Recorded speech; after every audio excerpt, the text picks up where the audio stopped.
جی ناظرین، خبروں کے سلسلے کو آگے بڑھاتے ہوئے خبر شامل کرتے ہیں ملتان سے۔ میاں احمد رمضان شیخ کی بتائی ہوئی تفصیلات کے مطابق MNS زرعی یونیورسٹی ملتان میں سیل فارما کے تعاون سے ایک سیمینار کا انعقاد کیا گیا۔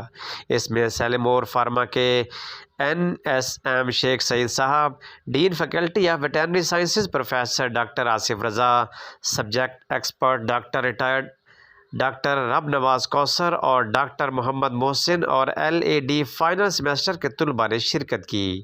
سیمینار میں طلباء کو فیلڈ میں مصنوعی نسل کشی کے متعلق مسائل اور ان کے حل کے لیے دستیاب ادویاتی مصنوعات کے بارے میں آگاہ کیا گیا۔ طلباء نے سیمینار کے انعقاد کو بہت سراہا اور اس بات پر زور دیا کہ طلباء کی آگاہی کے لیے گاہے بگاہے ایسے سیمینار منعقد کیے جانے چاہیے۔